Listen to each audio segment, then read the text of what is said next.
dagaallo xooggan ayaa 24 saac la soo dhaafay ka aloosan magaalada Boorame ee caasimadda gobolka Awdal waxa kula wadaagaya khasaaraha dhimashada iyo dhaawaca ka dhashay dagaalkaasi iyo sidoo kale waxa uu ku hayo salka dagaalkaasi ay isku hayaanina dadka reer Awdal iyo sidoo kale maamulka Somaliland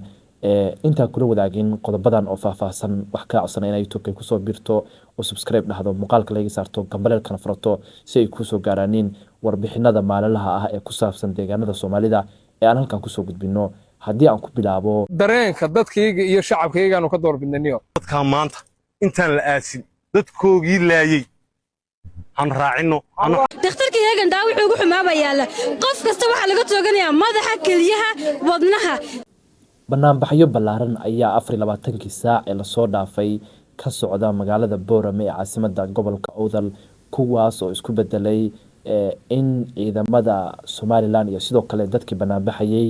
ay xabad isku qaataanin ilaa iyo haddana 24 saac laga joogo markii dhibaatadaasi ay ka bilaabatay magaalada Boorame ilaa iyo haddana wax hal ah lama gaarin dad aad u tiro badan ayaa la soo sheegay in halkaasi ay ku dhinteen khasaaro ayaa sidoo kale magaalada soo gaaray goobaha ganacsiga iyo sidoo kale gawaaridaba waxa soo gaaray ayaa la leeyahay khasaaro aad u tiro badan ayaa soo gaaray burbur ayaa sidoo kale laamiyadii iyo wadooyinkii magaalada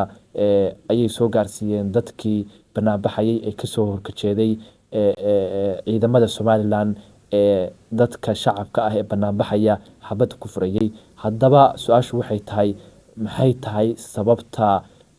dagaalkaas dhalisay oo ciidamada Somaliland iyo sidoo kale dadka reer Awdal dagaalkaas ka dhex qarxisay buug lagu magacaabo xeerka ciise ayaa dhawaan la sheegay in lagu soo bandhigayo magaalada Boorame ee caasimadda gobolka Awdal halkaas oo dadka deegaanadaasi ay ka biyadiideen xeerka ciise ayaa ah xeer ay leeyihiin reer dega Soomaaliya iyo sidoo kale gobolada aan dhehe dalalka Djibouti iyo sidoo kale Ethiopia buugan ayaa awal hore lagu soo bandhigay dalka Djibouti haddana waxa la rabay in Somaliland lagu soo bandhigo balse dadka reer Somaliland degan gobolka Awdal ayaa ka biyadiiday in buugaasi halkaas lagu soo bandhigo sidaas ayaana dagaalkaasi ku bilaabmay dadka reer Awdalna hadda waxay leeyihiin maamulka Somaliland ma rabno oo sida ka arkaysaaneen muuqaalada qaar waxa dadku wataanin oo darbiyada iyo sidoo kale dadkuba ay xiran yihiin calankii Soomaaliya waxa ayna leeyihiin ma rabno maamulka Somaliland madaxweynaha Somaliland Cabdiraxmaan Ciro ayaa halkaasi habeenimada xalay ahayd hadlay waxa uu sheegay in gabi ahaanba buugaasi la joojin doono dadka reer Somaliland ee Booramana ay istijiyaanin halkaasna buugaas lagu ekeysiin doono madaxweyne Muuse Bixi iyo sidoo kale dad aad u tiro badan ayaa maanta iyaguna hadlay waxayna dadku inta badan ciidamada Somaliland ku eedeynayaan inay dadkaas xasuuq u geysteen xabadna ay ku fureen muuqaalo Facebook iyo sidoo kale baraha bulshada oo kale oo TikTok uu kamid yahay lagu soo bandhigayay waxay muujinayeen ciidamada Somaliland oo dadka aad waxa weeye dadka si toos ah u tooganay aan dhehe dhanka kale dadka degan gobolka Awdal ayaa iyaguna waxay sameysteen ciidamo gaar ah dhalinyaradii ayaa istaabushay iyaga oo qoryo aruursanaya ama hub aruursanaya si ay isaga celiyaanin ciidamada Somaliland xabadda sida tooska ah ula dhacaya dadka shacabka ah ee banaanbaxaya waxa la leeyahay magaalada Boorame ee caasimadda gobolka Awdal waxa ka socda waa wixii magaalada Laascaanood ka dhacay oo kale marka la fiiriyo ayay dadku leeyihiin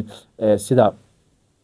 ciidamada Somaliland ee dadka xabadda tooska ula dhacayaanin iyo caburinta shacabka lagu hayo in dareenkooda loo ogolaado oo waxa laga yaabaa ayay leeyihiin dadka qaar in dadku maalin ay banaanbixi lahaayeen ka bacdina iska degi lahaayeen balse maamulka Somaliland ciidamadooda ayaa xabad dadkaasi ku bilaabay sidaas ayayna xiisadu uga sii dartay oo ilaa ay heerkan maanta dadkii reer Boorama ay leeyihiin gabi ahaanba hanaga bixeen ciidamada Somaliland ma rabno madaxweynaha Somaliland ayaa sidoo kale la afla kaadeynaya waxaa la leeyahay taas waxaa keentay ciidamada Somaliland oo inta badan jecel in ay dadka caburyaaniin Somaliland oo in muddo ah ay ka jirtay dimuqraadiyad iyo isdoorasho ayaa ilaa iyo hadda waxaa la leeyahay waxa ka jira in dadka aan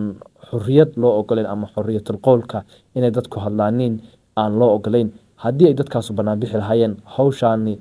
mar hore ayay dhameen lahayd magaaladii aqoonta oo Boorama ay dad aad u tiro badan halkaas ay isugu tagaaniin oo u badan dhalinyaro aqoon u doonatay ayaa hadda magaaladaas waxay wajahaysaa khalkhal abni iyo sidoo kale mid siyaasadba oo isku hayaan dadka reer Boorame iyo sidoo kale dadka iyo aandhaha xukuumadda Somaliland waxay Boorame u ahayd budhig dadka Soomaaliyeed oo dhan waxaan halkaas tagi jiray oo wax ka soo baran jiray dadka kala yimid gobolada dalka oo dhan Puntland, Jubbaland, Muqdisho iyo sidoo kale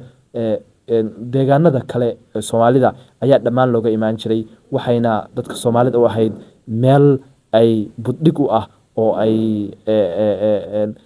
hoy aqoon ayay u ahayd balse hadda colaado ayaa ka aloosan waxaana la fiirinayaa maalmaha soo socda sida ay u xakameeyaan ciidamada Somaliland iyo sidoo kale xukuumadda si ay u xakamayso dagaalada halka ka socda intaas ayaa ku soo gabagabeynaa barnaamijkeena caawa halkan hadda nala soo gaartay mar kale wax ka codsanaya in ay tubkay ku soo biirto oo subscribe dhahdo muuqaalka laga saarto gambaleelkana farato si ay ku soo gaaraan muuqaalada maalinlaha ah